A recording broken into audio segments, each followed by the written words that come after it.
Essa história começa com um homem que ia trabalhar todo dia em trens lotados e sempre voltava para casa no último trem. Era uma vida bem monótona, até que ele acabou morrendo de exaustão e teve a chance de reencarnar em outro mundo. Foi aí que ele virou o senhor de uma vila remota e passou a usar seu poder para fazer o lugar prosperar.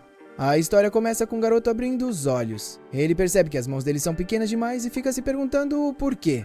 Ele corre até a janela e dá de cara com uma paisagem curiosa, mas logo uma jovem aparece correndo para impedir que ele caia. O protagonista pede desculpa, dizendo que a vista era linda, e ele acabou ficando hipnotizado.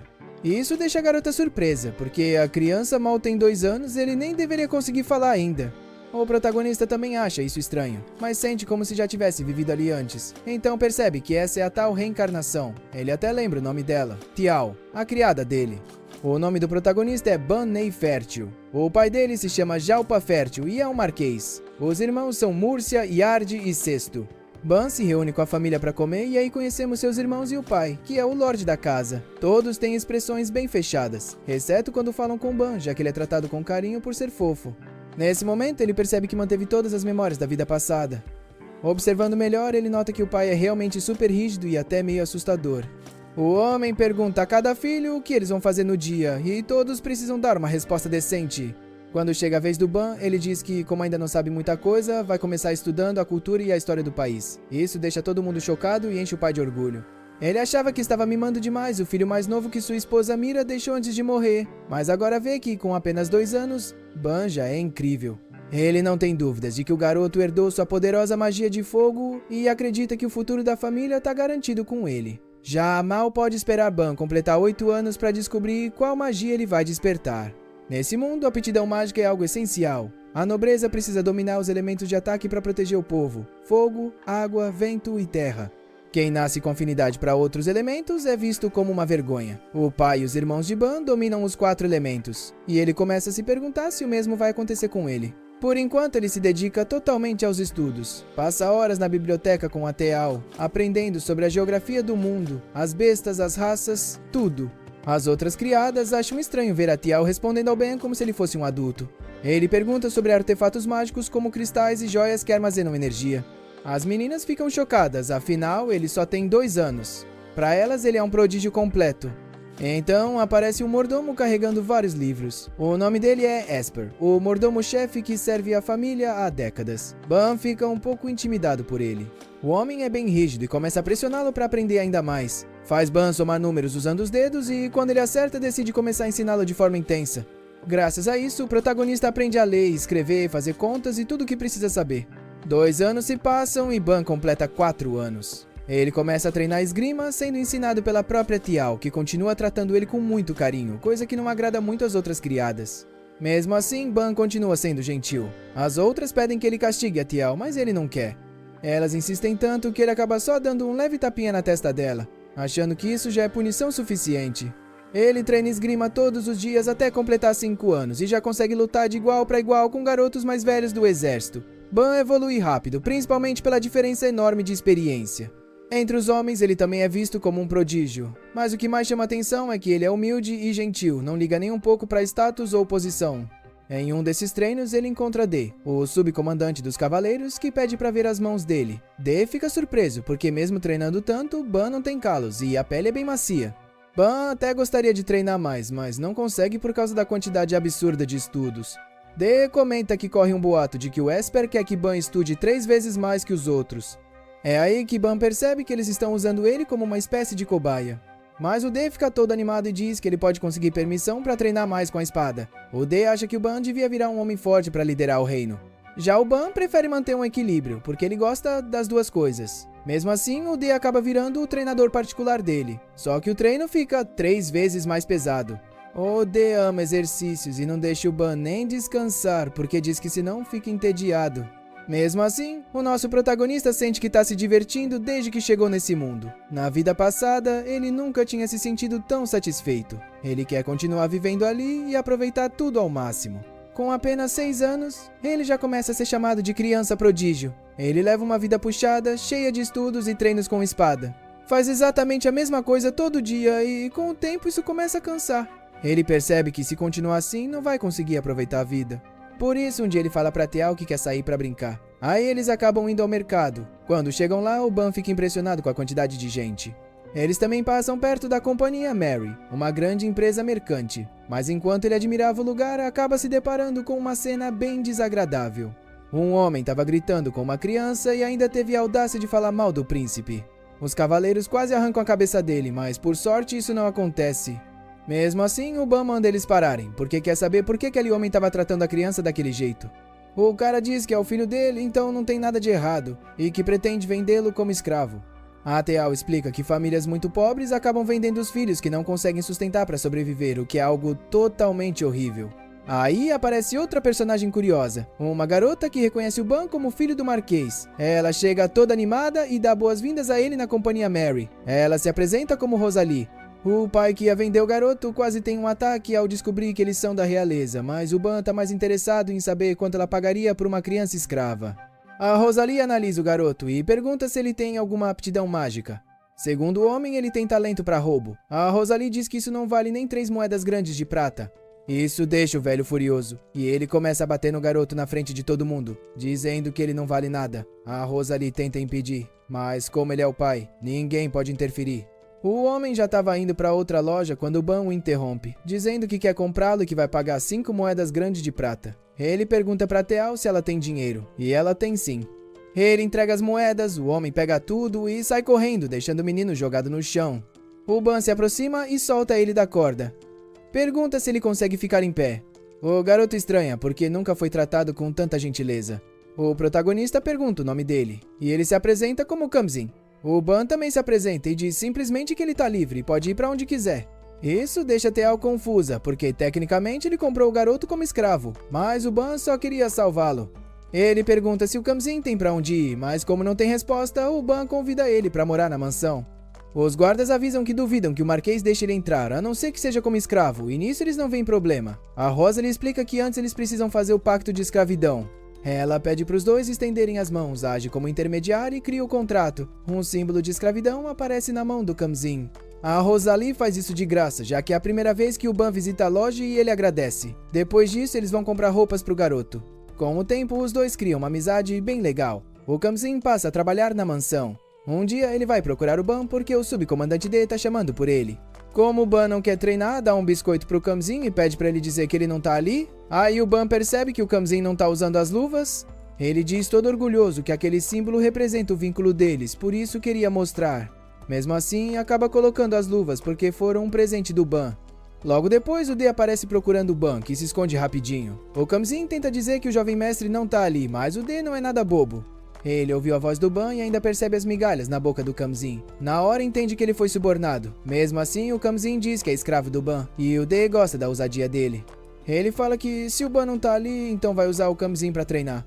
E leva o garoto embora, enquanto o Ban fica morrendo de pena do coitado.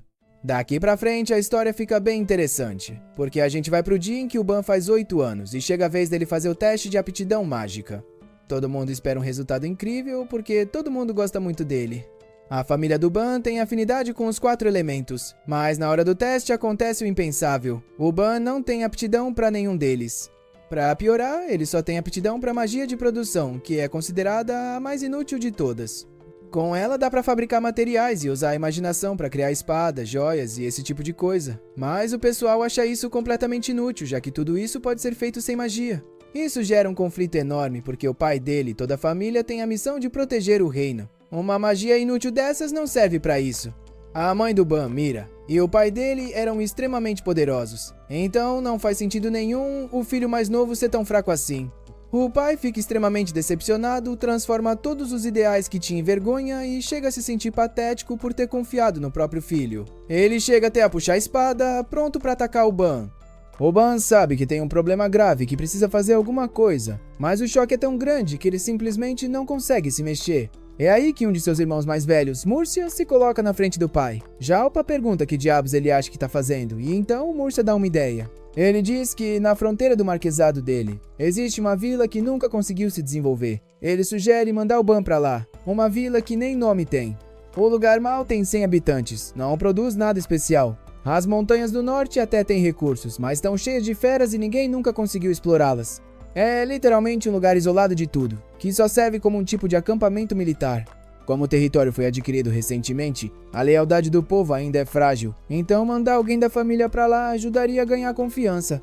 Ele diz pro Ban que vão mandá-lo pra lá assim que ele estiver pronto. O pai agradece dizendo que finalmente encontraram alguma utilidade pra alguém tão inútil quanto o Ban. A família vai embora, deixando só o Murcia e o protagonista. Assim que ficam sozinhos, o Murcia se ajoelha na frente do Ban e pede desculpa. Ele diz que não queria ver o irmão sofrer e que foi por isso que fez uma proposta tão absurda. Ele até diz que aceita ser odiado, se o Ban quiser. Mas o Ban sabe muito bem que o pai queria matá-lo, então tudo que ele consegue fazer é agradecer. O Murcia ainda diz que se o Ban precisar de qualquer ajuda, ele fará tudo o que estiver ao alcance dele, porque ele é o único irmão decente daquela família. A notícia se espalha rápido pelo reino. O Ban não tem talento mágico e vai ser exilado. A Teal entra em desespero, porque não quer que leve um jovem mestre embora. Mas, no fundo, o próprio Ban até que quer ir.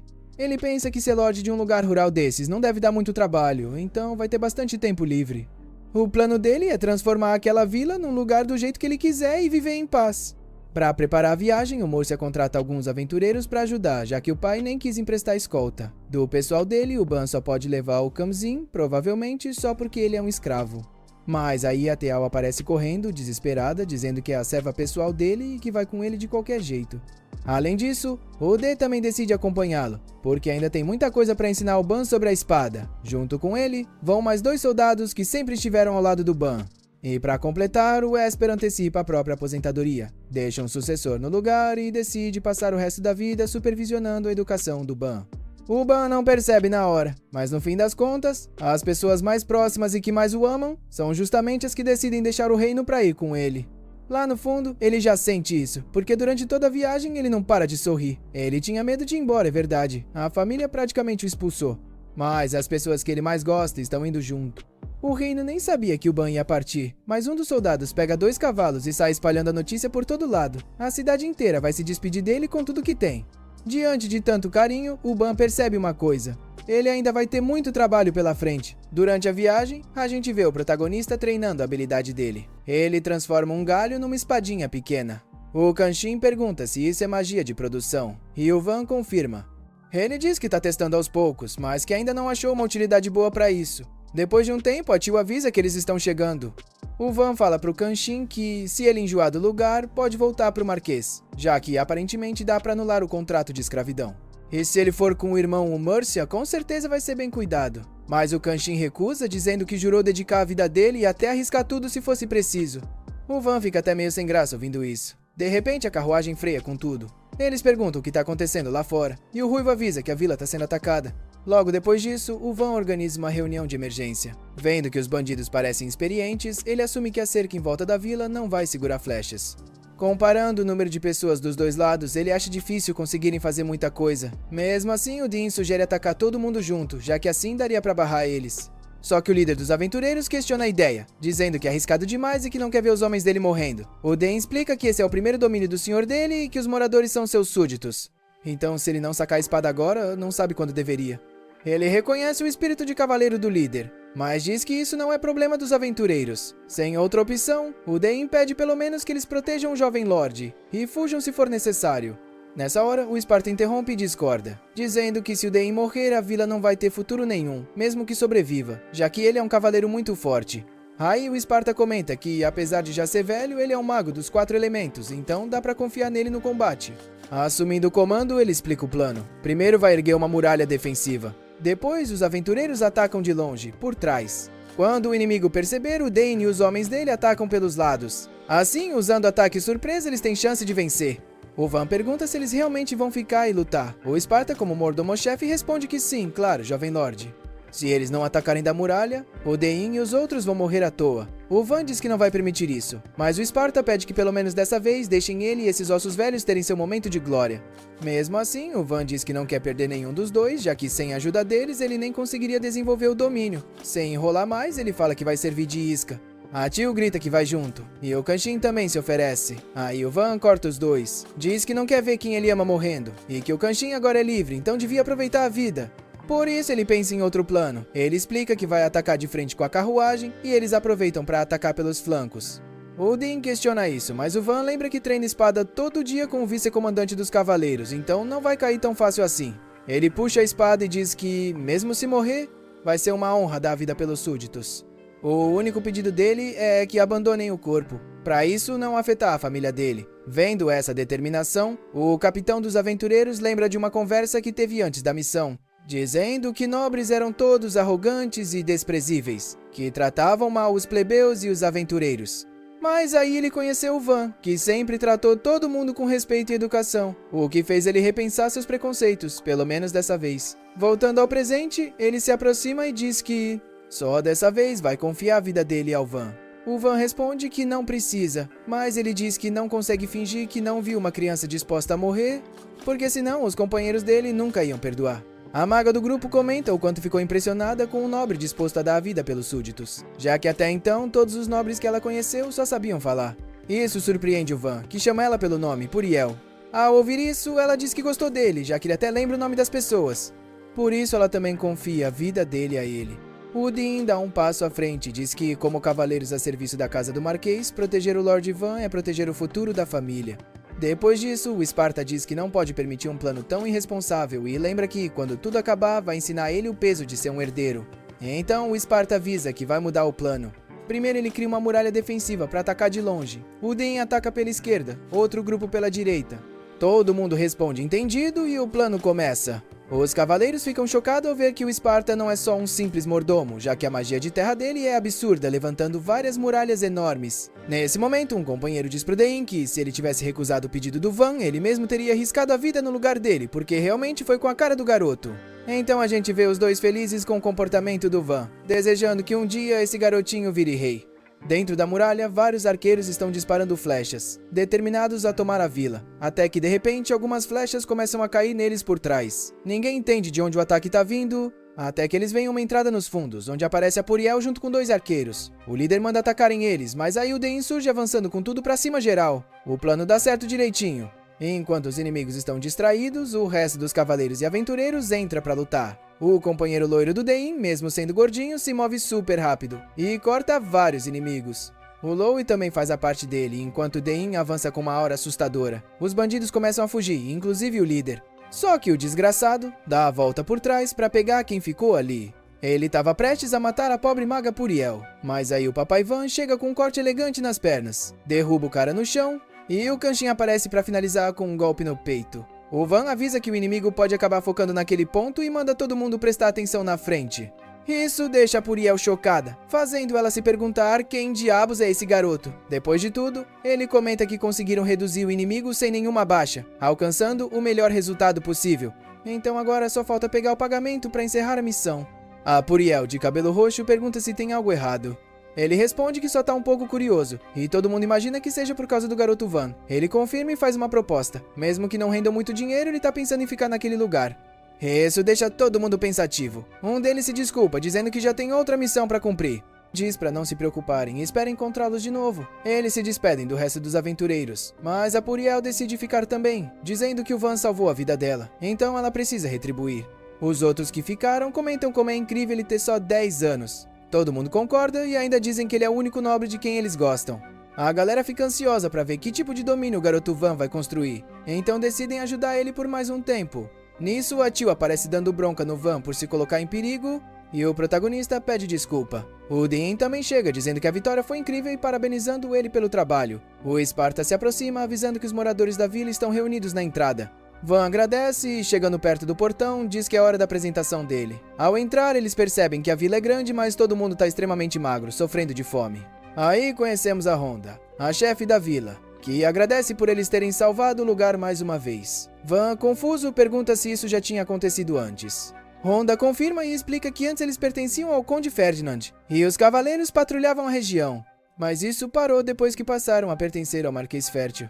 Sabendo disso, Van pede desculpas em nome do pai dele, dizendo que ele ainda não conhece bem a situação das vilas menores. A Honda pergunta se isso quer dizer que, como eles não pagam muitos impostos, não vale a pena protegê-los. Van diz que reclamar não vai adiantar.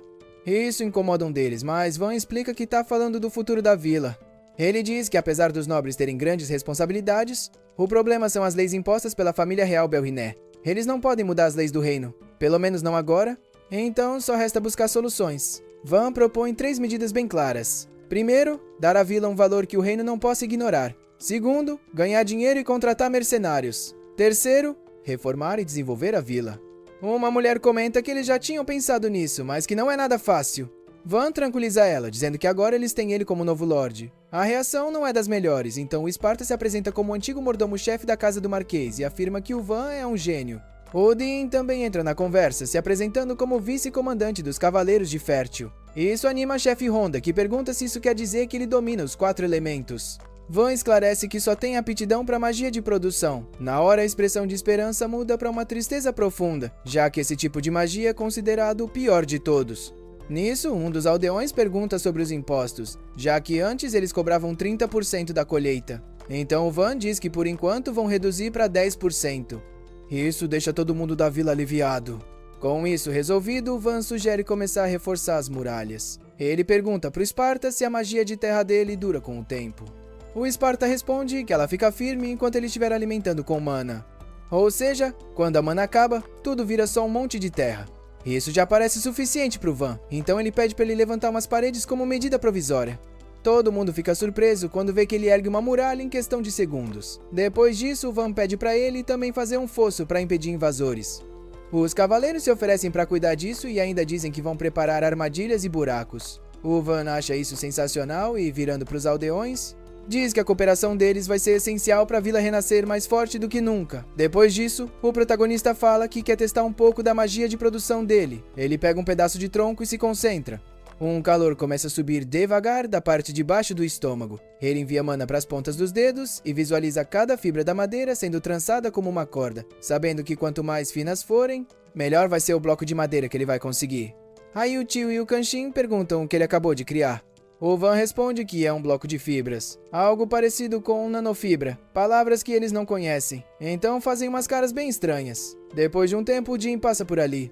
Ao ver todos os blocos que o Van criou, ele pega um e comenta que é bem leve, mas duro. Então pergunta se pode tentar cortar. O Van deixa, mas quando ele tenta, só consegue acertar o bloco e mandar ele voando pra longe. O cubo continua intacto, mas acaba danificando uma árvore. Todo mundo fica chocado com isso. O Din mais ainda, já que ele atacou com força suficiente para partir uma rocha, o que significa que o Van conseguiu exatamente o que queria. Algumas horas depois, o Van já criou ainda mais cubos e até armas. O Din pergunta se a mana dele ainda não acabou, mas o Van diz que ainda nem sentiu cansaço. Aí o Din comenta que a magia de produção consome tanta mana que normalmente é difícil criar um único objeto, por isso ela é conhecida como uma magia inútil. Por pura curiosidade, o Van cria uma katana. Ele percebe que o Kenshin fica fascinado, então entrega a espada pra ele. Aí ele nota que o tio também parece estar esperando algo, então, como homem de poucas palavras que é, ele entrega o machado pra ela. Pela expressão estranha que ela faz, o Van pensa se ela não gosta de machados. O tio finge dizer que é um machado magnífico, mas na verdade ela tá completamente hipnotizada olhando pra ele. O Van fica feliz que ela tenha gostado, mas olhando melhor, decide que da próxima vez vai fazer um acessório mais bonito pra ela. Já de noite ele vai descansar. Comenta que o corpo inteiro dói, já que dormiu ao relento durante toda a viagem. Além disso, ele se sente sujo por não ter conseguido tomar banho. Ele também sabe que o tio e o Kenshin fingem que estão bem, mas com certeza tão cansados quanto ele. Então, antes de reforçar as defesas, ele decide garantir o básico. E aí ele toma uma decisão, construir uma casa. No dia seguinte, todo mundo acorda. Os moradores veem os cubos que o Van juntou e perguntam o que são. Então o Van pergunta se eles se importariam se ele construísse uma casa naquela área. O velho diz que eles quase não usam mais a praça ultimamente. Então parece um lugar ideal e perfeito para a mansão do senhor deles. O Van agradece e pensa consigo mesmo que, quando tudo estiver mais calmo, vai organizar festivais e carnavais. Em seguida, ele se concentra para construir a casa, visualizando todas as partes necessárias na cabeça: pilares, estruturas fixadas no chão, paredes e telhado. Ele então libera sua magia e cria uma mansão em questão de segundos. Todo mundo vê isso e fica completamente impressionado com a casa que acabou de surgir. Todos o elogiam e ficam sem palavras. O Van fica feliz em ver que sua magia de produção é útil para todo mundo, embora, sendo sincero, o tamanho da casa tenha passado um pouco do limite. Os moradores da vila comemoram, completamente chocados, ao verem o Van construir uma mansão linda em questão de segundos, usando a magia de produção. A estrutura surge a partir de materiais brutos, como se tivesse sido criada por intervenção divina. Nesse momento, Van percebe que a magia de produção é muito mais adequada para governar uma vila do que magia elemental focada em combate. Essa descoberta é bem interessante para ele. É como se estivesse encontrando um caminho totalmente diferente para o poder.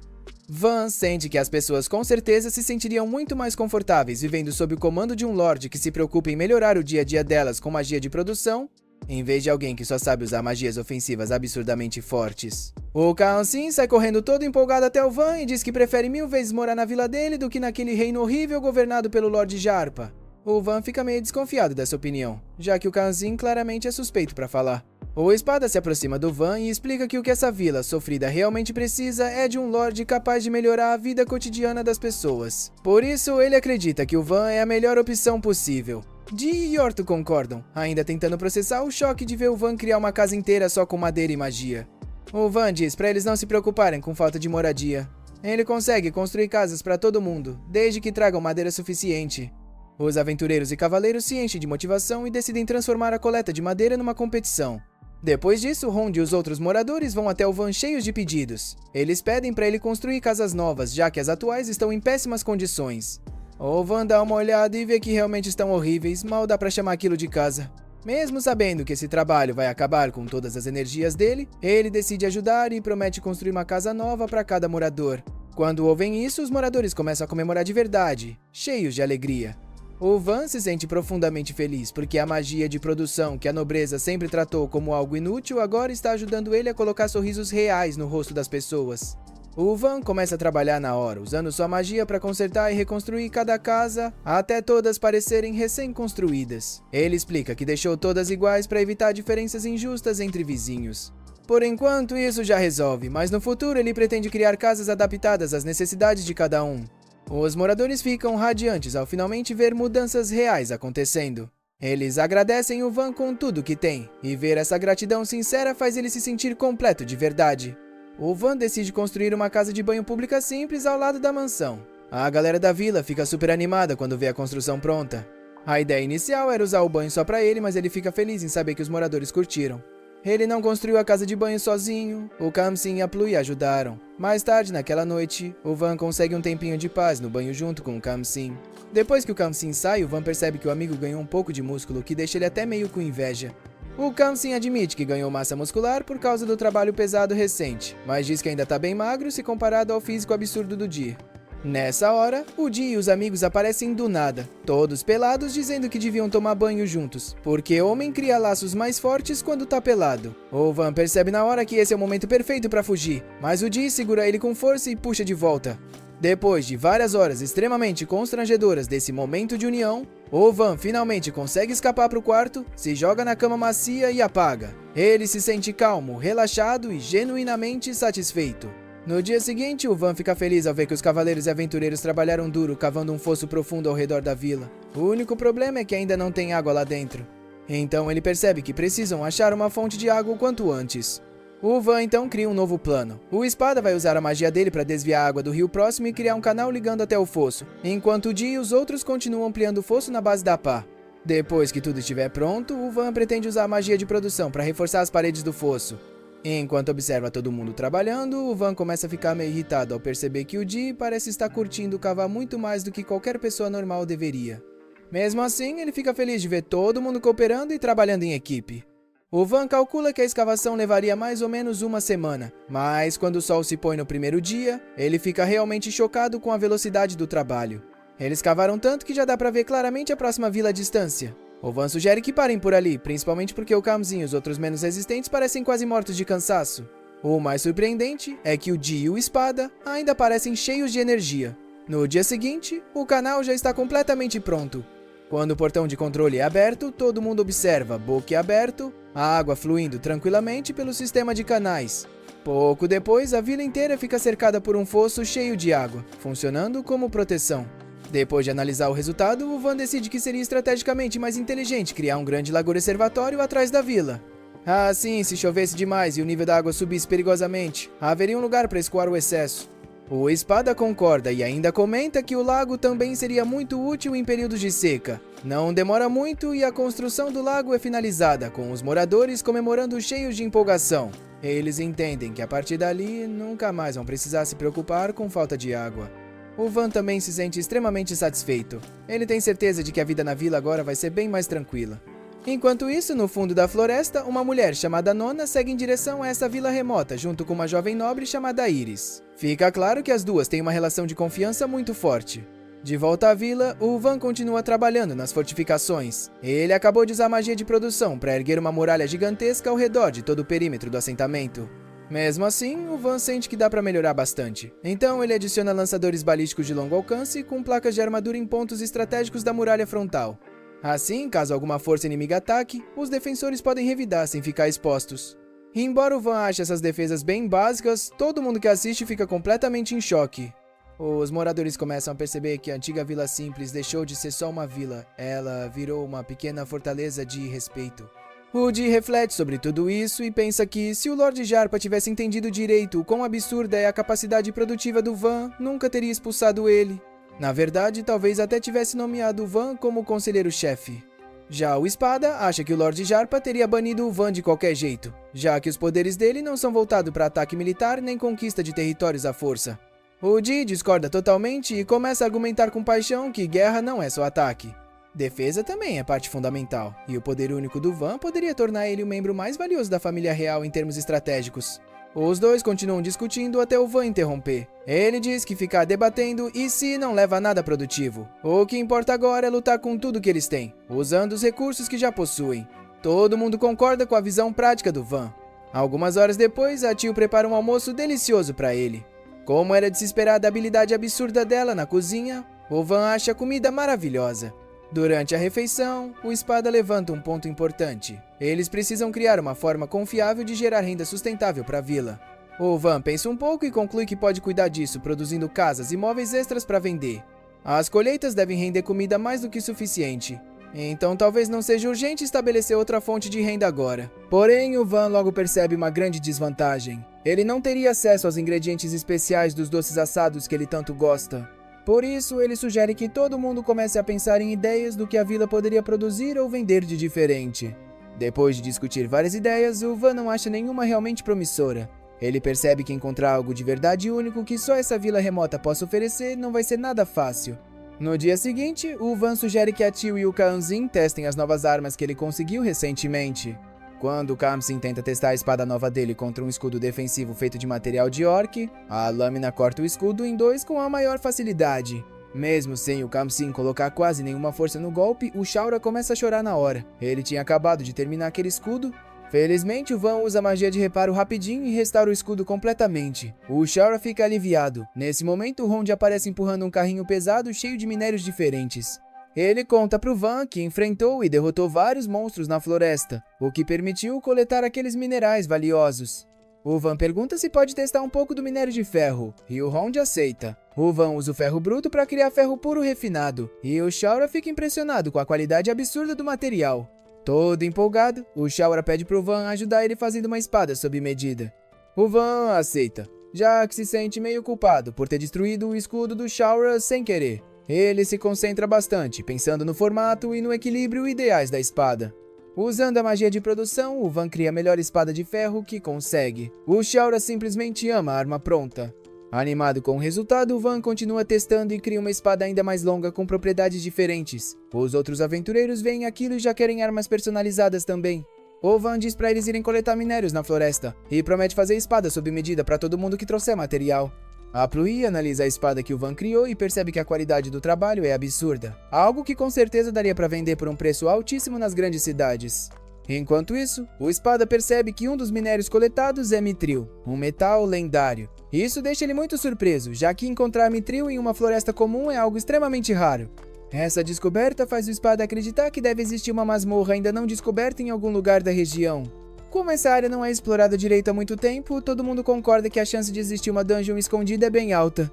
O Van sorri com essa possibilidade animadora, já que encontrar uma nova masmorra deixaria a vila muito mais famosa e estrategicamente importante. Normalmente, quando a Guilda dos Aventureiros descobre uma nova masmorra, ela abre uma filial oficial na cidade mais próxima e envia aventureiros de elite para cuidar do lugar. O problema é que a vila ainda não tem estrutura nem recursos para manter uma filial dessas. Avisar o governo do reino também não é uma boa ideia. Como Van foi oficialmente banido como um pária, se descobrirem que o território para onde ele foi enviado tem recursos valiosos como uma masmorra, eles podem simplesmente tirar ele dali e tomar a terra para si. Ninguém quer que isso aconteça. A Chloe sugere que o Van foque primeiro em desenvolver bem a vila, construindo todas as estruturas necessárias antes que a existência da masmorra seja oficialmente descoberta e divulgada. Assim, ficaria muito mais difícil para a Casa Nobre Fértil se intrometer ou tentar tomar o controle. Todo mundo concorda com o plano, e o Van agradece por terem chegado a um consenso tão sensato. Pouco depois dessa conversa, o Van e a Teal saem para dar uma volta tranquila ao redor da vila. De repente, um grupo de monstros lagartos blindados começa a avançar direto em direção à vila, numa velocidade assustadora. Sem perder tempo, o Van manda todo mundo recuar para dentro da muralha e fecha os portões defensivos para proteger os moradores. Ao ver o medo real no rosto de todo mundo, Van fala com calma para tranquilizar geral. Ele diz para não se preocuparem e promete que vai lutar por todos eles sem hesitar. Mesmo assim, o Van sabe que não dá para vencer essa batalha só na força bruta. Então ele pede que os moradores também emprestem a força deles para que juntos consigam defender e proteger a vila da ameaça que está se aproximando. Os moradores da vila não estavam dispostos a deixar o Van lutar sozinho. Eles começaram a gritar, dizendo que todos deveriam lutar juntos. O Van ficou realmente grato pelo apoio de todo mundo. Ele mandou todo mundo ir rápido para as muralhas. Na mesma hora, geral começou a se mexer. O Council avisou que um certo grupo não estava por perto porque tinha saído para caçar mais cedo. O Van se preparou para subir na muralha, mas a Teal impediu ele, claramente muito preocupada. Ela não disse nada, mas as lágrimas nos olhos foram mais do que suficientes para o Van entender. Vendo isso, Dee entrou no meio e se ofereceu para ir no lugar dele. Disse que subiria para observar e passar as informações. O Van perguntou se ele podia fazer o relatório enquanto ele ficava embaixo dando as ordens. O Dee concordou e saiu correndo. O Dee subiu na muralha e analisou a situação. Depois gritou o relatório para quem estava embaixo. Tinham cerca de 40 lagartos blindados, cada um com pelo menos 8 metros de comprimento, avançando em direção à vila. Era muito mais do que o Van tinha imaginado. O Dee sabia o quão grave aquilo era, já que até guerreiros experientes teriam dificuldade para derrotar um único lagarto desses. Mesmo assim, ele se perguntou qual estratégia o Van iria bolar. Apesar da desvantagem enorme, o Dee se recusou a desistir. O Van ordenou que preparassem as balistas e disparassem flechas de ferro. O Dee aceitou a ordem, mesmo um dos subordinados comentando que armas comuns não atravessariam aquela armadura. O Dee sabia disso, mas já tinha sobrevivido a batalhas que pareciam perdidas antes. Ele disse com firmeza que nunca tinha perdido uma batalha e, confiando na decisão do Van, mandou carregarem as flechas de ferro. As palavras dele levantaram o moral de todo mundo. Os moradores carregaram as balistas e, sem hesitar, o Dee deu a ordem de fogo. Quando as flechas atingiram os lagartos, atravessaram eles sem dificuldade. Vários disparos depois, 10 lagartos blindados caíram. O Dee ficou completamente surpreso. A vila explodiu em comemoração. Ele percebeu ali o quão absurdamente fortes eram os projéteis das balistas que o Van tinha desenvolvido. Só que restava apenas uma flecha de ferro por balista. Com os monstros ainda avançando, eles recarregaram e dispararam mais uma vez. Assim, finalizaram a segunda leva. Mas a sensação de alívio durou pouco. Logo perceberam que as flechas de ferro tinham acabado e ainda havia lagartos vivos. Ninguém sabia o que fazer, e o medo começou a se espalhar. O Dee percebeu que, se não agissem rápido, a vila seria destruída. Ele começou a pensar em entrar na luta pessoalmente. Foi então que o Van gritou para ele usar projéteis de madeira. Todo mundo ficou confuso.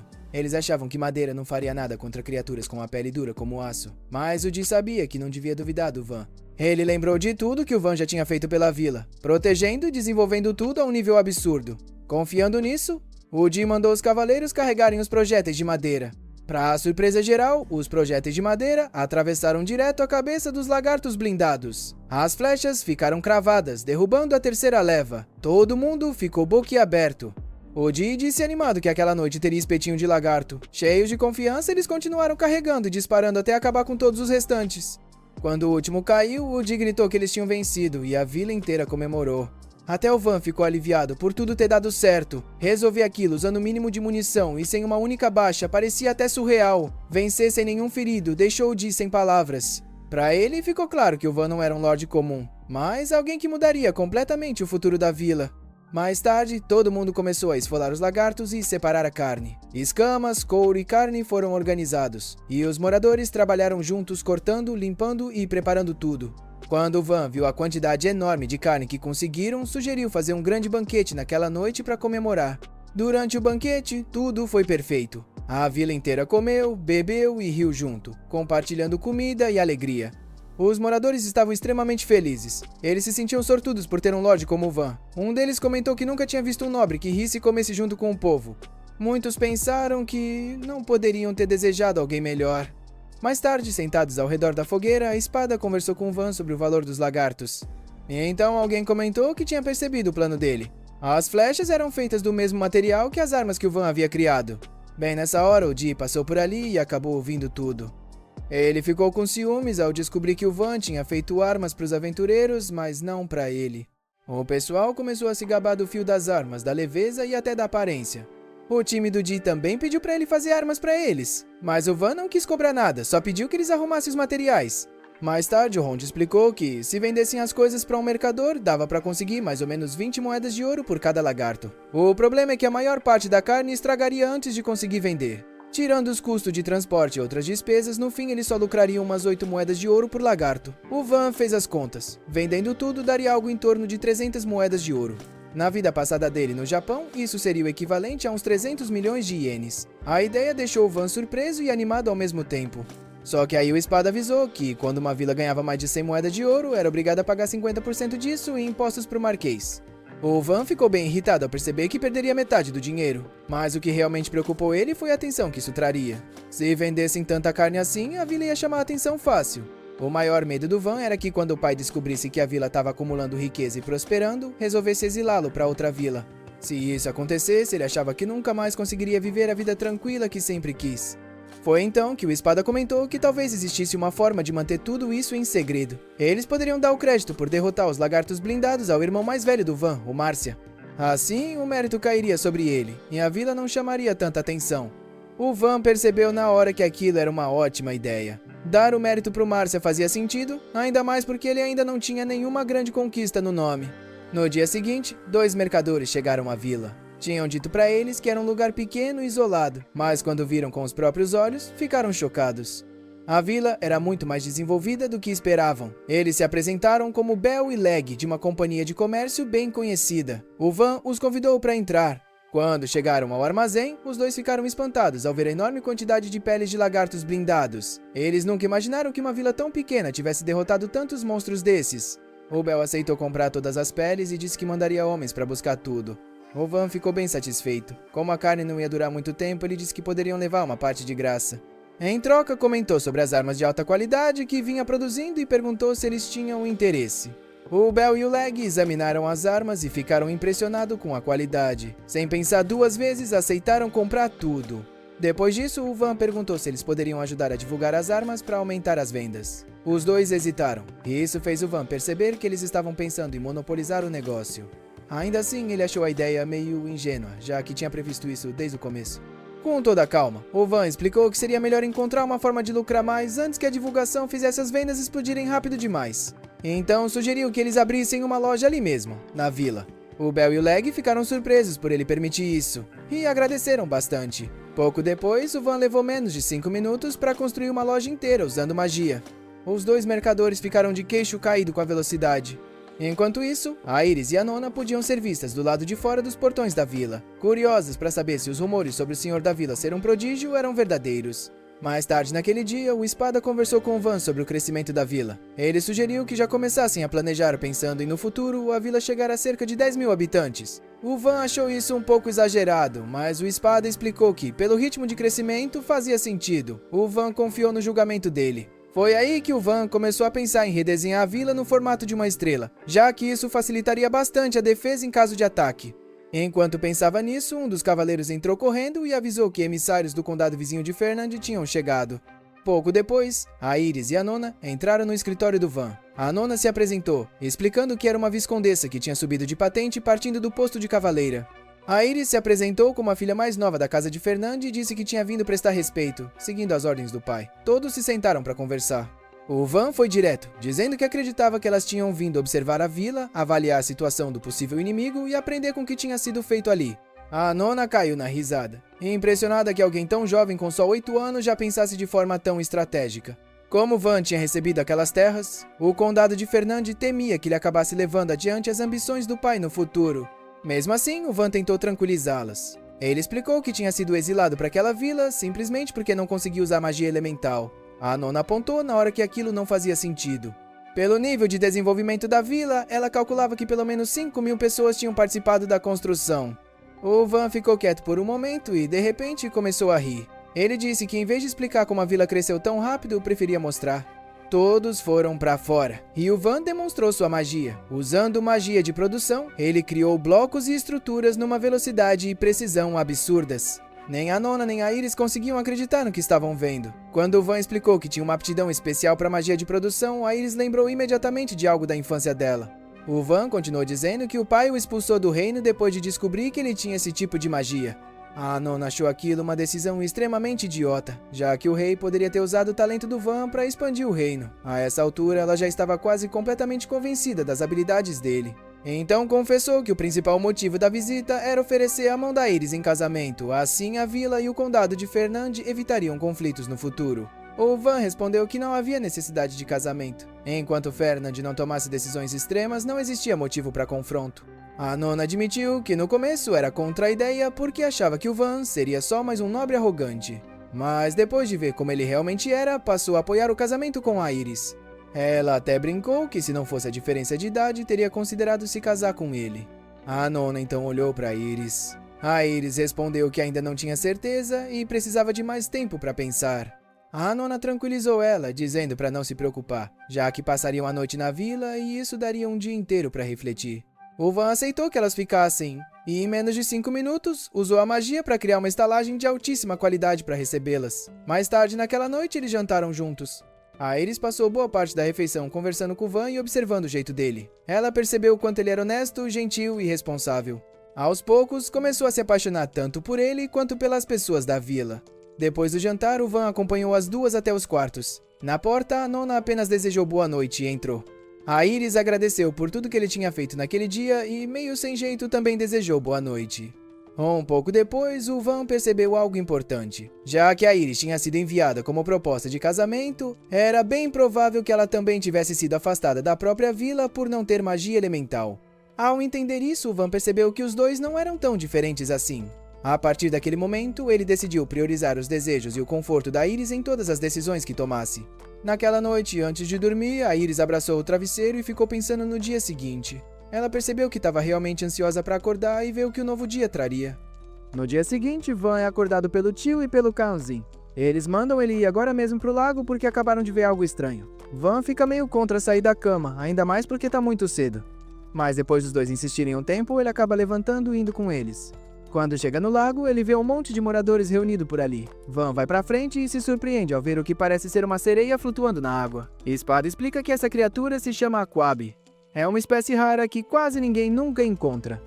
Então Van fica se perguntando o que teria trazido uma delas pra vila. Van tenta falar com ela, mas ela ignora e continua só encarando. Ele decide que oferecer comida pode mostrar amizade, então leva um prato de carne pra ela. Quando chega perto da água, ela nada rapidinho até ele e pergunta se pode ficar com aquilo. Van diz que sim, e ela pega um pedaço e come. Logo ela percebe que não é uma carne comum, mas carne de lagarto blindado. Ela pergunta de onde veio e quem derrotou a criatura. Todo mundo sabe que Van seria humilde demais para admitir que foi ele. Então geral fala que foi graças ao poder do Van. A Aquabi escuta isso e mergulha de volta na água, indo embora para onde veio. Espada vê isso e lembra que a Aquabi quase nunca aparece, então provavelmente não iam voltar tão cedo, mas Espada estava errada. No dia seguinte, uma vila inteira de Aquabi aparece no lago. Van fica ainda mais surpreso, achando que eles voltaram porque ouviram que foi ele quem derrotou os lagartos blindados. Mas Espada já diz na hora que isso não faz sentido, porque ele nunca ouviu falar de algo assim antes. Um Aquabi grande e intimidador diz que quer falar com Van. Ele pergunta se foi mesmo Van quem derrotou os lagartos blindados. Quando Van confirma, todos os Aquabi na água ficam chocados. Então o homem se apresenta como Lavesta, o governante dos Aquabi. Ele também diz que a garota que Van encontrou no dia anterior é a filha dele, Priori. E completa dizendo que está oferecendo ela em casamento pro Van. Van fica completamente chocado ao ouvir isso. Ele pergunta pro Lavesta se existe um motivo específico para essa proposta. Lavesta confirma que sim.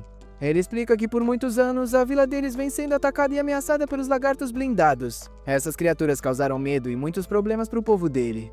Então, quando ele soube que existia um senhor nessa vila forte o bastante para derrotá-los, achou que oferecer a filha seria uma forma de proteger o povo e formar uma aliança com alguém poderoso. Van escuta tudo com atenção e percebe que Lavesta não está oferecendo a filha por motivos pessoais, mas só como uma forma de criar uma aliança e manter a vila segura. Pensando nisso, Van diz que não tem necessidade nenhuma desse casamento. Ele promete que vai fazer tudo o que puder para proteger os Aquabi de qualquer perigo, sem exigir que a Priori se case com ele. Lavesta fica surpreso, ele não esperava uma resposta tão calma e gentil. Mesmo assim, diz que se Van insistir, a vila deles estaria disposta a se mudar para perto do assentamento para ficar sob essa proteção. Van não vê problema nenhum nisso, então ele começa imediatamente a construir uma grande área de descanso para eles. Quando Lavesta vê o lugar pronto, fica impressionado. Ele não consegue acreditar que Van conseguiu construir um espaço tão grande em tão pouco tempo. Os Aquabi se mudam para nova área e logo começam a aproveitar o lugar. Mas justo quando tudo parece estar se acalmando, o Espada chega no Van para lembrar que já está quase na hora de cuidar do esgoto da vila. Van dá um sorriso e fala para ele não se preocupar, porque ele já tinha um sistema planejado. Tem canos passando por baixo de cada casa da vila. Então tudo que eles precisam fazer é soltar a água do lago, que vai levar todo o lixo pelos canos. Lavesta observa tudo com atenção e acha aquilo fascinante. Ele fica impressionado com a engenhosidade do Van e se oferece para ajudar no processo. Van diz que não precisa, ainda mais porque os Aquabi acabaram de chegar. Mas Lavesta insiste, explicando que eles são especialistas em água e conseguem fazer isso sem problema nenhum. No fim, Van aceita e deixa alguns Aquabi cuidarem de abrir a represa e soltar água para limpar os resíduos. Quando o trabalho termina, Van agradece de coração a ajuda de todo mundo. Lavesta comenta que esse tipo de limpeza precisa ser feito várias vezes por dia. Então sugere que os Aquabi passem a cuidar disso regularmente como forma de contribuir com a vila. Van acha a ideia excelente e agradece mais uma vez pela consideração. Nesse exato momento, Iris e Nona chegam. As duas ficam completamente chocadas ao ver Lavesta, já que nunca tinham visto um Aquabi pessoalmente antes. Pouco antes de ir embora, Lavesta chama o Van de genro. Isso deixa a Iris meio enciumada, porque parece que o Van se casou com uma Aquabi. Van nega na hora e tenta se explicar.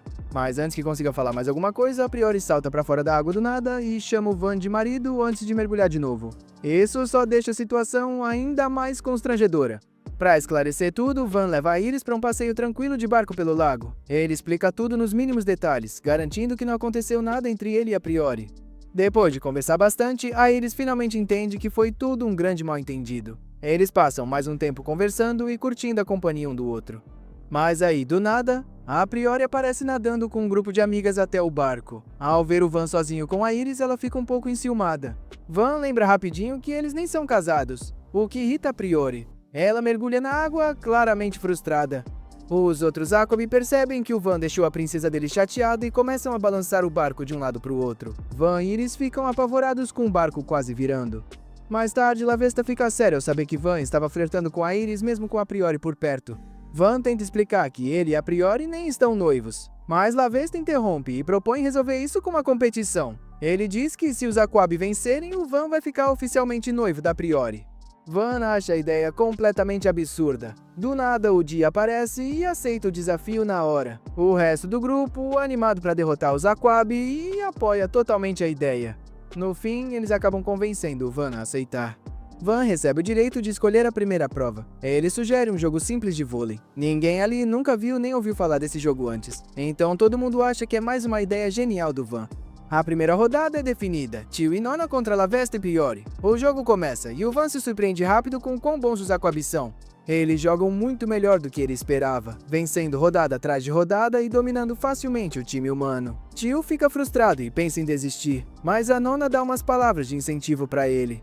Com um foco renovado, Tio e Nona conseguem marcar alguns pontos. Mesmo com todo o esforço e trabalho em equipe, não é o suficiente para vencer os Aquabi. No final, Lavesta e Priori vencem a primeira rodada com folga. Como o Van escolheu a última prova, o Lavesta lembra que agora é a vez dele escolher a próxima. Lavesta decide que vai ser uma corrida de revezamento nadando. Assim que o Van ouve isso, ele percebe na hora que é extremamente injusto. Os Aquabi já são nadadores absurdamente bons por natureza, então a vantagem é enorme. O Van sente a pressão bater forte. Se ele perder essa competição, pode acabar sendo obrigado a se casar com a Priori. O Di dá um passo à frente e se oferece para ser um dos nadadores do time do Van. O Kaunsin também se voluntaria. Assim, o Van já tem seus 2 melhores candidatos prontos. A corrida começa e o Kaunsin dá tudo de si para acompanhar o ritmo da Priori. Ela é muito rápida, mas mesmo assim o Kaunsin se esforça ao máximo e ainda consegue passar ela por um instante, antes de entregar o revezamento para o Di. Quando o Di entra na água, ele domina completamente a prova. Com braçadas fortes no estilo borboleta, ele dispara na frente, deixando os Aquabi lutando para alcançar. O Van assiste tudo surpreso, enquanto o Di nada perfeitamente e vence a corrida. Lavesta não acredita no que vê. Ele se pergunta como o time dele conseguiu perder. Mesmo assim, ele não perde as esperanças. Ainda resta uma última prova para decidir tudo. Agora é a vez do Van escolher o desafio. Ele aceita a vitória anterior e pensa com cuidado. Então, do nada, ele cria uma máquina de gelo e anuncia que a próxima prova vai ser uma competição de velocidade para ver quem consegue comer gelo raspado mais rápido. A Iris comenta que ainda não participou de nada até agora e se voluntaria na hora. O próprio Van também entra na competição. Todo mundo vai para a área de descanso para começar o desafio. No começo, todo mundo dá algumas colheradas no gelo e sente aquela dor de cabeça absurda. Mesmo assim, ninguém para. Apesar do desconforto, o Van está decidido a não ter que se casar com a Priori, e a Iris está determinada a vencer por ele. Usando isso como motivação, os dois continuam firmes. Juntos, eles conseguem terminar primeiro e vencem a prova de vez. Lavesta, mostrando espírito esportivo, estende a mão pro Van antes de nadar embora. Mesmo assim, ele ainda chama o Van de genro e pede para ele cuidar bem da Priori. O Van suspira, frustrado, porque mesmo depois de vencer, o Lavesta continua falando como se o casamento fosse inevitável. Enquanto isso, todo mundo parabeniza o Van, cercando ele com sorrisos e elogios. A Iris observa o Van rodeado de pessoas felizes e se sente inspirada. Ela nunca tinha vivido algo assim antes. Quando era criança, os pais dela sempre a negligenciaram, achando que ela era um fracasso. Ela era tímida e nunca se destacava em nada. Isso só mudou quando ela aprendeu magia de marionetes, que permitia controlar bonecos livremente. Pela primeira vez, ela achou que a mãe ficaria orgulhosa dela. Mas, em vez disso, levou um tapa, com a mãe dizendo que magia de marionetes era maligna e proibida entre os nobres. Depois disso, Iris virou uma excluída. Quando completou 10 anos, um noivado com o Van foi arranjado. Ela achava que ele seria igual aos nobres arrogantes que conhecia, mas o Van era diferente. Ele era gentil, paciente e tinha um talento estranho para magia de produção, considerada inútil pela nobreza. Mesmo assim, ele era confiante e usava sua magia para ajudar a vila. Vendo o exemplo do Van, a Iris decide que quer ser como ele. Ela promete a si mesma que, se esforçar mais, vai conseguir enxergar o mundo do jeito que ele enxerga. Na manhã seguinte, o Van convoca uma reunião com todos os moradores da vila. Ele anuncia que vão precisar construir muralhas adicionais pensando no crescimento futuro da vila. Ele também avisa que, como no dia seguinte é a folga dele, naquela noite vai rolar um grande churrasco. Isso anima todo mundo e os moradores começam a trabalhar cheios de energia. Nesse mesmo momento, a Iris se aproxima do Van e pergunta se pode observar ele enquanto trabalha. O Van aceita, permitindo que ela aprenda com ele. Enquanto isso acontece, lá no fundo da floresta, o Ronde e os outros aventureiros estão sendo perseguidos por algo poderoso e perigoso, mostrando que um novo desafio está chegando. Enquanto isso, Van mostra sua muralha imponente e agradece a todo mundo por ter finalizado o trabalho. Panamera chega impressionada por terem terminado tão rápido. Van comenta que, se começarem a chegar mais moradores, comerciantes ou aventureiros, eles constroem mais casas sem problema. Panamera admite que ficou com inveja. O sonho dela é ter o próprio território, e talvez na próxima batalha ela consiga mais méritos militares para poder pedir suas próprias terras. Então ela pergunta sobre as armas instaladas na muralha. Van explica que são balistas de um modelo maior, capazes de atirar 2 vezes seguidas, e pede para Kamzin fazer um disparo de teste. O tiro corta o céu e atinge uma montanha ao longe em questão de segundos. Panamera fica impressionado e pergunta se tem dessas espalhadas por toda a muralha. Van confirma. Tem mais de 100. Na mesma hora, Panamera diz que quer comprar uma a qualquer custo, mas Van responde que não estão à venda, então ela tenta negociar um favor. Van aceita dar uma para ela, mas pergunta como ela pretende transportar aquilo e o que vai fazer com as flechas. Panamera diz que pode levar numa carroça e, como as flechas são de ferro, ela mesma pode mandar fabricar mais. Mas Kamzin sugere que ela leve pelo menos 2 dali. Ele mostra sua katana e pergunta se ela tem alguma espada que ele possa quebrar. Panamera olha para a katana e acha que não parece nada demais. Então tira uma espada reserva e diz que aquela arma já serviu muito bem em batalha. Se ele conseguir danificar, vai ser um grande feito. Kamzin se prepara e corta a espada instantaneamente. Panamera fica em choque. Eles explicam que é uma criação especial do Van. Kamzin conta que é feita de ferro comum, igual às flechas das balistas. Mas como foi forjada pelo Van, consegue atravessar 2 ou 3 lagartos blindados sem dificuldade. E isso deixa Panamera ainda mais surpresa. Ela então pede mais flechas para Van, e ele aceita. Panamera agradece a Kamzin pela informação, mas nesse momento o grupo da Dia aparece gritando para todo mundo correr. Um dragão surge da floresta. Di manda que eles fujam enquanto tentam distrair a criatura. Mas Van não quer colocar ninguém em risco. Ele pensa em interceptar o dragão, só que está preocupado com os moradores da vila. Panamera intervém, dizendo que o dragão vai atacar de qualquer jeito. Então Van decide, vão usar as balistas. Panamera explica que é um dragão da floresta de nível médio, então ele não cospe fogo. Ela ordena que levem Arte para a vila e que o resto suba para as muralhas. Van pede desculpas a Arte por assustá-la. Diz que, mesmo sendo forte, o dragão vai ter que enfrentar as balistas melhoradas e a Panamera. Talvez não consigam matá-lo, mas perder eles não vão. Art confia nele e deseja boa sorte. Van pede para tio ficar com Art e chamar Dee e seus homens. O grupo de Dee chega à vila. Van sabe que dragões voadores são extremamente perigosos e seria ainda pior se ele invadisse a vila. Ele ordena que preparem as balistas e que tomem cuidado para não acertar o grupo da Dee. O primeiro objetivo é impedir o dragão de continuar voando. Mandam mirar nas asas. Um dos homens da Dee acaba caindo, mas ele grita para não se preocuparem. Vendo o companheiro em perigo, todos começam a chamar a atenção do dragão, conseguindo desviar o foco da criatura. Sarah grita para todo mundo se abrigar. Dee recua, prometendo que nunca vai esquecer o sacrifício deles. Van dá ordem de fogo, mas nenhum disparo acerta. O dragão é rápido demais. Quando já não sabem mais o que fazer, Panamera aparece e diz para deixarem a movimentação do dragão com ela. Ela conjura uma enorme bola de fogo e lança contra a criatura, derrubando o dragão no chão, mas só por alguns segundos. Van percebe que foi confiante demais depois de derrotar aqueles lagartos blindados. O dragão volta a voar. Ele manda atirar de novo. Dessa vez consegue ferir uma das asas. De repente, o dragão vem direto na direção deles. Van ordena mais uma salva de disparos, mas a besta desvia de cada flecha. Enquanto isso, Dee e seu grupo conseguem alcançar a muralha, aliviados por estarem seguros. Só que Van sabe que ali já não é mais seguro. Eles pensam em recuar para a vila, mas Panamera grita que vai ganhar tempo para eles. Ela começa a conjurar outro feitiço de fogo. O dragão desvia, só que isso não é problema. Panamera controla a magia no ar e redireciona as chamas direto para o corpo da criatura, fazendo o dragão cair com tudo no chão.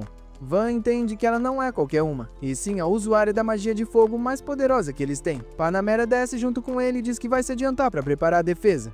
Van e o resto do pessoal também resolvem voltar para a vila. Só que o dragão se levanta de novo e sobe até o topo da muralha. Van se pergunta quanto tempo mais aquela criatura ainda aguenta. Nesse instante, Espada aparece, caminhando todo elegante na direção do dragão. Van grita para ele recuar, mas ele simplesmente ignora. Espada o tranquiliza, dizendo que só vai ganhar um tempo e depois sai. Ele fica frente a frente com o dragão feroz. Na mesma hora, Espada ergue uma muralha de terra e faz cair uma chuva de destroços que esmagam a besta. Simples assim. Depois disso, ele recua ao lado de Van, andando todo pomposo, o que deixa Van preocupado. Espada se justifica dizendo que correr faz mal para os ossos dele. Van diz que depois cuida disso, mas agora pede para ele ir ajudar na defesa. Espada concorda, e Van sai correndo em direção à entrada. Mesmo assim, ele pensa na condição de todo mundo. Se continuarem daquele jeito, vai ser só questão de tempo até o grupo da Dee ficar exausto. Panamera anuncia lá de cima da muralha que a linha de defesa já está pronta. Van então pergunta se pode cobrar o favor de antes. A loira sorri e aceita, perguntando o que ele quer. Van pede que ela imobilize o dragão quando ele estiver chegando nas muralhas, para que junto com o grupo das balistas eles possam atacar com tudo. Panamera reconhece que é um bom plano, mas acha meio irônico que a magia dela vá servir só para segurar o dragão. Van pede desculpas e promete que, quando tudo acabar, vai dar uma montanha de carne de dragão para ela. Panamera responde rindo que tá tudo bem. O dragão se levanta de novo, e Panamera já fica animada pensando na carne. Van prepara as balistas e avisa. Mesmo com medo, ninguém atira até ter o alvo bem na mira. Eles precisam de mais tempo.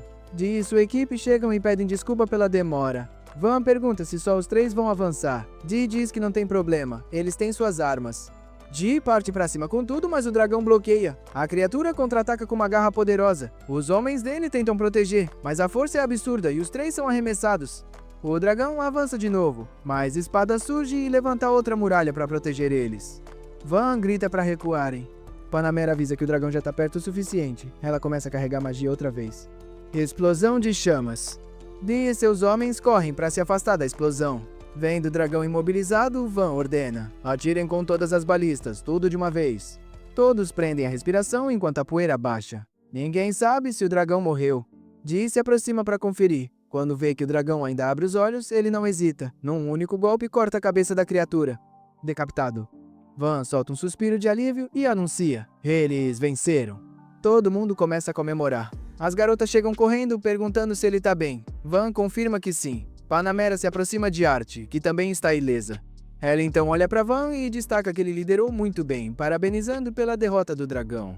Van responde que foi por pouco, ganharam no limite, mas sabe que muitas vilas teriam sido destruídas em menos tempo. Panamera comenta que ele tem grandes heróis ao lado, como Espada e Dee. Afinal, Dee arrancou a cabeça do dragão com um único golpe. E com aquelas balistas incríveis, aquela vila agora é um lugar a ser temido. Ela mesma ficou surpresa por terem atravessado as escamas do dragão. Mesmo assim, Van já pensa em melhorar ainda mais as balistas. Quer que no futuro elas disparem pelo menos 10 flechas de uma vez. Panamera sugere fazer uma cerimônia para comemorar a vitória. Ela explica que quem mais se destacou recebe o título de Matador de Dragão, e esse homem é o Cavaleiro Di. Mais tarde, Van anuncia o feito para toda a vila. Eles vão homenagear aqueles que tornaram a vitória possível.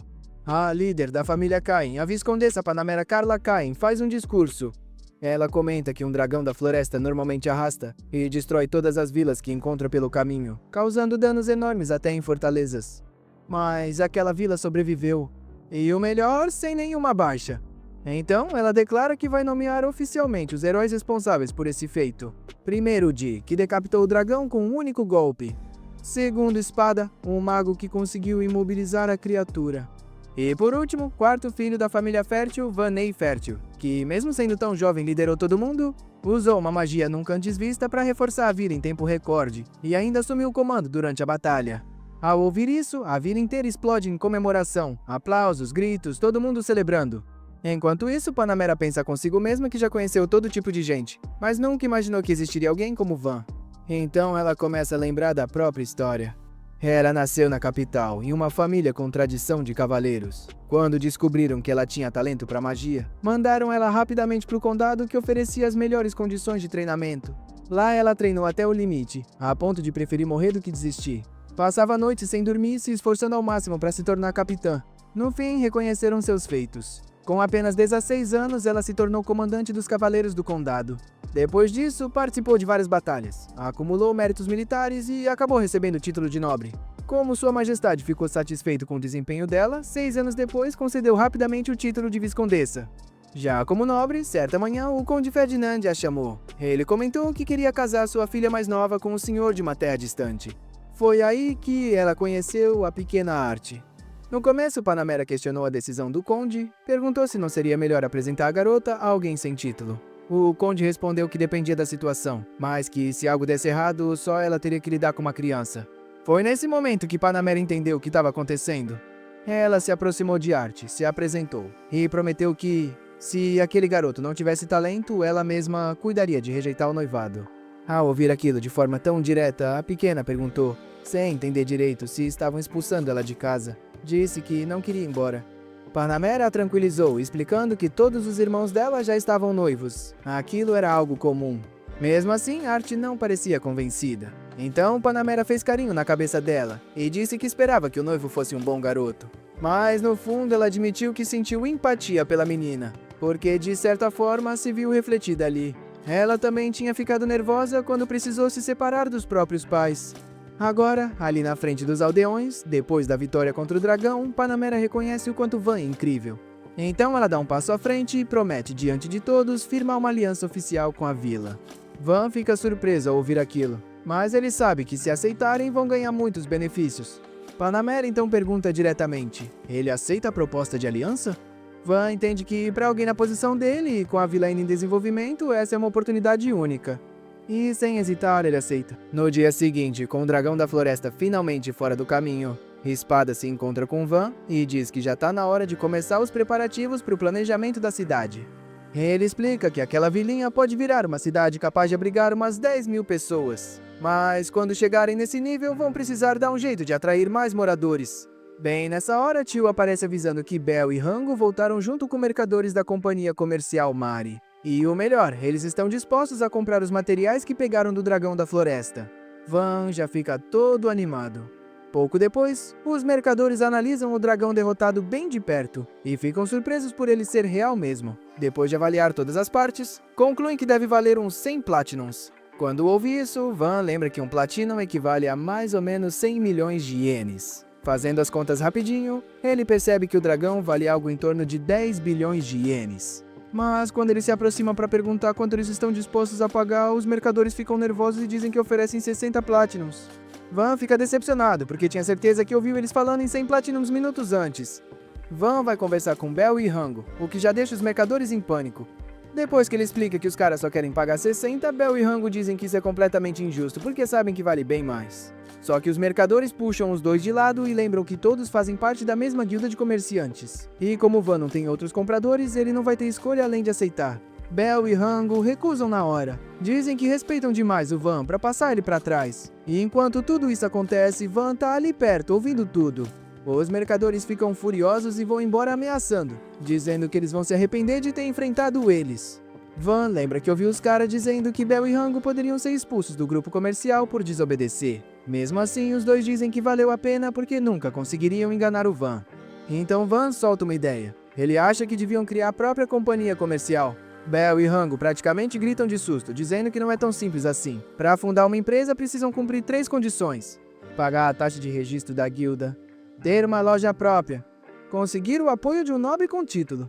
Van acha que as 2 primeiras são tranquilas, mas o apoio de um nobre pode ser complicado. Pensando bem, ele percebe que a única pessoa com um título respeitável que poderia ajudar é Panamera. Ele vai falar com ela e, para surpresa dele, ela aceita na hora. Panamera explica que isso seria uma ótima propaganda para o condado dela, e ainda espalharia a fama de que ela ajudou 2 comerciantes honestos. Van então sugere que ela poderia até dizer que foi ela quem derrotou o dragão da floresta. Isso aumentaria o prestígio dela e faria ele evitar tensão desnecessária. Mas Panamera responde que isso não faz sentido. Se investigarem, provavelmente vão chegar até ele de qualquer jeito. Van fica meio desanimado, só que Panamera diz que tem uma forma de tudo dar certo. Ele pode conseguir um título próprio. Como ele é filho do Marquês Imperador, não precisaria começar como cavaleiro. Provavelmente já começaria como barão. E se for anunciado publicamente que ele derrotou o dragão da floresta, pode até conseguir um título ainda mais alto. Van entra em pânico, achando que isso vai fazer ele chamar a atenção demais. Panamera manda ele parar de pensar assim e encarar como uma honra. Mesmo assim, Van percebe que, se ele ficar com todo o crédito, o pedido de promoção dela pode ser recusado, já que ele estaria levando todo o reconhecimento. Panamera muda o tom e fala firme que não precisa de uma criança de 8 anos se preocupando com ela, e decide que ele vai ficar com todo o crédito mesmo. Depois disso, Van se encontra com Bel e Rango e conta que Panamera concordou em apoiar a nova companhia deles. Na hora que escutam isso, Bel e Rango ficam aliviados e animados demais. Para mostrar gratidão, eles oferecem 130 moedas de Platinum pelo dragão da floresta. Van quase cai para trás quando ouve o valor. É até mais do que os outros mercadores tinham avaliado no começo. Bel e Rango insistem que é o mínimo que podem fazer. Só que depois que a empolgação passa, surge outro problema. Os 2 mercadores da antiga companhia levaram todas as carroças de carga quando foram embora. Ou seja, Bel e Rango não têm como transportar o corpo gigantesco do dragão. Nesse momento, Panamera se aproxima toda tranquila e explica que provavelmente esse era o plano deles. Eles queriam que Bel e Rango entrassem em pânico e voltassem implorando ajuda. Mas ela deixa claro que isso não vai acontecer. Panamera oferece o cavalo de guerra dela. O animal é forte, extremamente rápido e muito superior a um cavalo comum de carga. Com esse apoio, Bel e Rango não precisam mais depender do antigo grupo. Enquanto isso, os 2 mercadores que roubaram as carroças estão indo embora cheios de confiança, rindo e achando que Bel e Rango logo vão voltar pedindo perdão. Só que de repente, eles ouvem cascos poderosos vindo atrás. Antes que consigam reagir, um cavalo veloz ultrapassa eles. Quando olham direito, é o cavalo de guerra da Panamera. E em cima dele estão Bel e Rango. Leva só um segundo para eles entenderem tudo.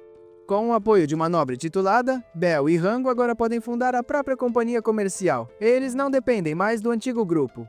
Os 2 mercadores ficam paralisados de choque. Percebem que perderam completamente qualquer vantagem que tinham. Depois de resolver isso, Panamera vai até o governante do império dela, o Rei Dino, e formalmente pede que lhe conceda um título ao Van. Ela explica que ele já realizou vários feitos notáveis e merece reconhecimento.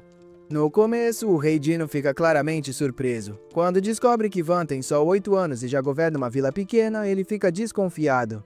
Também ouve que Van tem grande talento para magia de produção, algo raro para alguém tão jovem. Mesmo assim, Dino pensa que uma criança dessa idade provavelmente seria um lorde incompetente. Panamera então começa a listar com calma todas as conquistas de Van. Explica como ele melhorou a vila, fortaleceu a economia e administrou o povo com responsabilidade. À medida que ela continua, a desconfiança do rei vai diminuindo. Um momento decisivo é quando ela mostra a presa do dragão como prova de que Van derrotou o dragão da floresta. Aquilo muda tudo. Derrotar um dragão já é algo impressionante. Agora, um garoto de 8 anos ter feito isso é extraordinário. A partir daí, o Rei Dino começa a se interessar seriamente por Van. Ele diz que quer conhecê-lo o mais rápido possível e ordena que Panamera organize um encontro. Pouco depois, Panamera vai às ruas do Império e anuncia publicamente que foi Van quem derrotou o dragão da floresta. A notícia se espalha rápido. O povo fica chocado, muitos nem acreditam. Afinal, muita gente sabe que Van é o filho banido de um marquês. A ideia de que uma criança desacreditada tenha feito algo tão grandioso parece impossível. Panamera observa a reação com satisfação. O burburinho nas ruas confirma o que ela já pensava. Van quase com certeza vai receber um título. O público já começa a enxergar ele como alguém extraordinário. Enquanto isso, desde que Panamera saiu da vila, Van está totalmente focado na construção e no desenvolvimento do lugar. Ele começa a construir as casas, de um jeito mais organizado e padronizado. Assim, o assentamento deixa de parecer todo espalhado e passa a ter cara de algo planejado. As ruas ficam mais retas, o espaço entre os prédios é melhor distribuído e o lugar começa a parecer mais uma cidade em formação do que uma vila improvisada.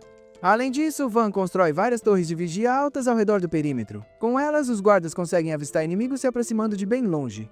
Quando chega a hora do almoço, todo mundo decide subir em uma das torres para comer junto. Lá de cima dá para ver a vila, ou melhor, o lugar crescendo cada vez mais.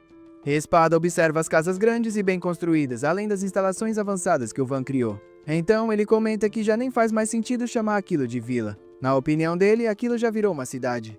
O nome original era Vila Van. Depois de discutirem um pouco, os outros sugerem que Cidade Van seria mais apropriado.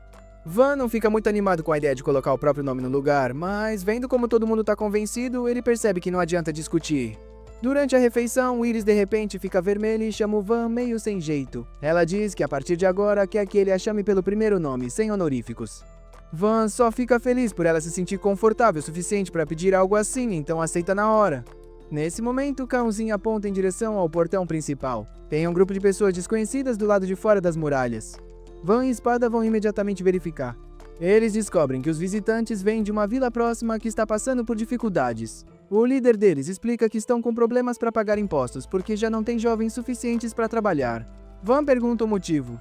O senhor explica que Soconda levou todos os jovens homens e mulheres para trabalhar no próprio território. Como resultado, a vila ficou praticamente só com idosos e crianças.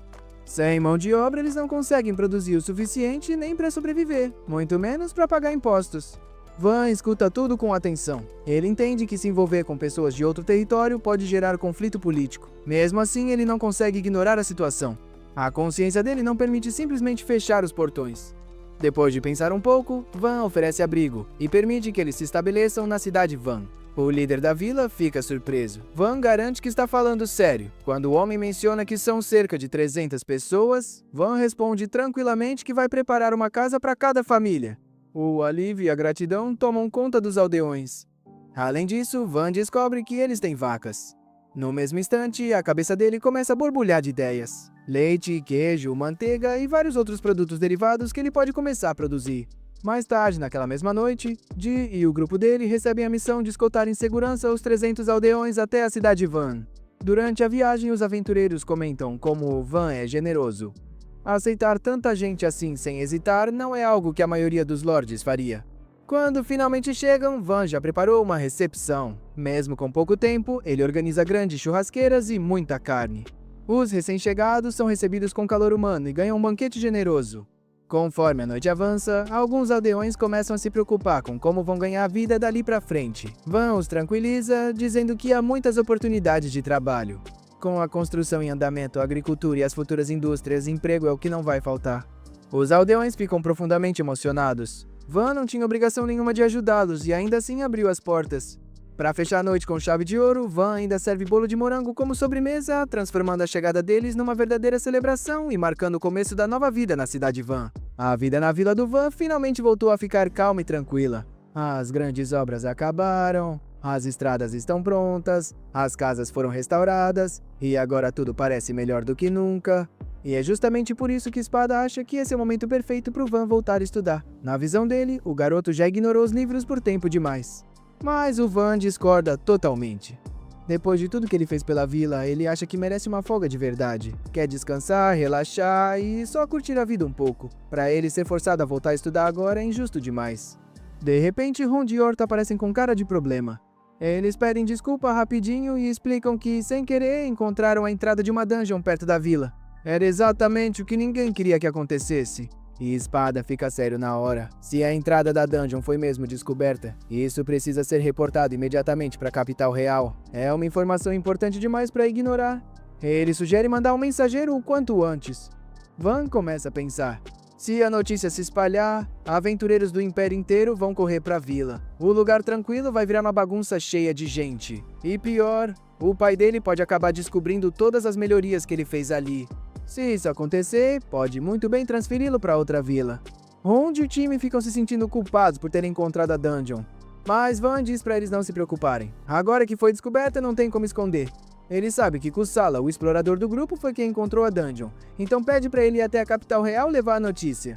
Onde os outros concordam que Kusala é perfeito pra missão, mas querem ir junto, afinal ele é companheiro deles. Só que Van tem outro plano. Ele manda o resto do time ficar por perto da dungeon e reunir o máximo de informações possível, e ainda menciona que vai ter recompensa em ouro pelo trabalho. No momento em que ouvem ouro, eles mudam de ideia na hora, se despedem do Kusala todos sorridentes e desejam boa viagem. Kusala ainda ganha uma recompensa especial do Van, uma espada curta feita de mitril. Mitril é um metal raro e extremamente valioso, ou seja, é um presentão. Kusala aceita a missão todo orgulhoso. Agora os outros até se arrependem de não terem sido escolhidos, mas Kusala não troca por nada. Cada um segue seu caminho, e Van deseja boa sorte para todos. Enquanto Kusala cavalga pelos campos abertos rumo à capital, ele não para de admirar sua nova espada de mitril. De repente, ele vê uma carruagem virada. Ao redor dela, vários orques gigantes, quase 2,5 metros de altura cada. Normalmente, enfrentar inimigos assim sozinho seria complicado, mas com a nova espada, ele se sente confiante. Ele parte para cima. A lâmina de mitril atravessa os orques com facilidade. Em pouco tempo, ele derrota todos sem muito esforço. Depois da luta, uma jovem sai do esconderijo. Ela se apresenta como Flamia. Impressionada com a habilidade dele, acha que ele deve ser um aventureiro famoso. Kusala, humilde, diz que é só um aventureiro comum de passagem. Flamia agradece por ele ter salvado sua vida. Diz que vai seguir a pé até a capital e começa a se despedir. Kusala a interrompe. Ele diz que também está indo para a capital e oferece carona no cavalo para viajarem juntos. Flamia não quer dar mais trabalho, acha que ele já fez demais por ela. Mas Kusala insiste que não é incômodo nenhum. Antes que ela possa discutir mais, ele ajuda a subir no cavalo. Antes de partirem, ele pergunta o que ela pretende fazer na capital. Flamia explica que o pai dela era barão, mas morreu durante um conflito. Depois disso, as terras foram tomadas. Sem título e sem lar, ela não teve escolha a não ser procurar trabalho. Ela pretende virar criada na casa de algum nobre. Kusala escuta com atenção. Depois de ouvir tudo, ele percebe que agora ela é livre para escolher o próprio caminho. Então faz uma proposta inesperada. Em vez de ir para a capital trabalhar como criada, ela poderia ir morar na cidade do Van. Ele explica que lá tem muitas oportunidades de trabalho, principalmente porque a vila está crescendo rápido, e garante que é um lugar seguro e bem protegido. Flamia se emociona com a gentileza dele. Depois de pensar um pouco, aceita a ideia, agradece sinceramente e decide seguir o conselho dele. Enquanto isso, de volta à vila, Van já está se preparando para o que vem pela frente. Agora que a dungeon foi descoberta, Van sabe que um monte de aventureiros vai começar a chegar. A vila, que era super tranquila, não vai continuar assim por muito tempo. Para lidar com isso, ele cria um plano. Ele decide construir uma pequena cidade perto da dungeon. Assim dá para controlar o fluxo de aventureiros e manter tudo em ordem. Van quer colocar a espada como governador dessa nova cidade, porque confia totalmente nele. Além disso, quer que Dee e o grupo dele atuem como uma ordem de cavaleiros, mantendo a paz e protegendo a área. A construção do posto avançado começa imediatamente. Tudo anda bem, sem grandes problemas. Observando o progresso, Van calcula que em mais ou menos um mês a nova cidade deve estar pronta. Pouco tempo depois, Kusala volta para a vila e traz Flamia com ele. Van percebe a garota desconhecida e pergunta quem ela é. Flamia explica educadamente que Kusala salvou ela de alguns orcs na estrada. Enquanto observa os dois conversando, Van percebe rapidinho o clima. Tá na cara que um sente algo pelo outro. Mas ele não comenta nada. Só dá boas-vindas calorosas para Flamia. A vila está crescendo, então novos moradores são sempre bem-vindos. De repente, um grande grupo de aventureiros aparece cavalgando em direção à vila. Por um momento, Van entra em pânico. Será que é algum desastre? Kusala manda ele se acalmar. Não é invasão nenhuma, são só aventureiros vindo explorar e farmar a dungeon. Van suspira aliviado. Mas ele sabe, esse é só o começo de uma fase movimentada na vila. De longe, os aventureiros pareciam intimidadoras, caras fechadas, vozes altas, armaduras pesadas. À primeira vista, pareciam perigosos. Mas quando chegam, Van percebe que não são tão ruins assim, só tem jeito bruto. No começo são barulhentos e meio mal educados, só que depois que Van intervém e coloca eles no devido lugar com firmeza, a atitude muda rápido. Eles passam a se comportar melhor e a tratar os moradores com respeito. No fim das contas, muitos ficam impressionados. Mal conseguem acreditar que um garoto de apenas 8 anos consegue ser Lorde e administrar uma vila em crescimento tão bem. Pouco depois, Ronde e o grupo dele também retornam. Assim que vê Flamia, Ronde já pergunta para Kusala quem ela é. Kusala explica calmamente que é a jovem que ele salvou na viagem. Ronde olha para os dois e entende tudo na hora. Tá óbvio que tem sentimento ali. Cheio de frustração, ele começa a reclamar dramaticamente porque Kusala arranjou namorada antes dele. Deixando isso de lado, Van chama Pluie e pede um relatório sobre a área da dungeon. Pluie diz que, surpreendentemente, há poucos monstros perto da entrada. Ele explica que dungeons normalmente têm ambientes hostis. Por isso, aventureiros costumam montar pequenos acampamentos por perto. Construir algo grande normalmente é impossível. Mas Van tem poderes especiais que permitem construções em larga escala. Pluie claramente quer pedir algo. E Van já imagina o que vem por aí. Como esperado, Pluie pede ajuda para construir algo perto da dungeon. Van lembra na hora que tem toque de recolher rígido e não pode ficar fora até tarde. Pluie promete que ela e os outros vão protegê-lo o tempo todo e que o trabalho não vai demorar. Van hesita. Sendo sincero, ele prefere melhorar a vila principal do que trabalhar perto da dungeon. Então, na esperança de que Pluie desista, ele começa a listar várias exigências absurdas como condição para aceitar. Só que, para surpresa dele, Pluie aceita todas sem hesitar. Com toda a calma do mundo, diz que podem começar no dia seguinte. Van fica paralisado. O plano dele de escapar da tarefa falhou completamente. No dia seguinte, ele entra na carruagem, meio contrariado rumo à dungeon. A estrada é cheia de buracos e solavancos. A viagem é tão ruim que Kamsin começa a passar mal. No caminho, um troll gigante bloqueia a estrada. Os aventureiros trabalham juntos e derrotam um monstro em tempo recorde. Depois começam a gritar e comemorar. Os gritos já estão irritando Van. Mas Tio e Art parecem estar se divertindo, e isso melhora um pouco o humor dele. Mais adiante, Van olha pela janela da carruagem e manda o cocheiro parar urgentemente. Na frente deles há um buraco profundo, com apenas 2 troncos longos servindo de ponte improvisada. Os aventureiros não veem problema nenhum. Estão acostumados a correr riscos sem pensar muito. Mas Van sabe que esse tipo de descuido pode causar acidentes graves. Ele manda os homens adultos se ajoelharem e refletirem sobre a imprudência. Os troncos são instáveis, mal apoiados. Qualquer pressão errada pode fazer tudo desabar. Então ele usa seu poder e constrói uma ponte forte e estável. Com a nova ponte, todos atravessam com segurança. Ao chegar na área da dungeon, Van começa a planejar os próximos passos. Ele sabe que os aventureiros precisam de uma base adequada.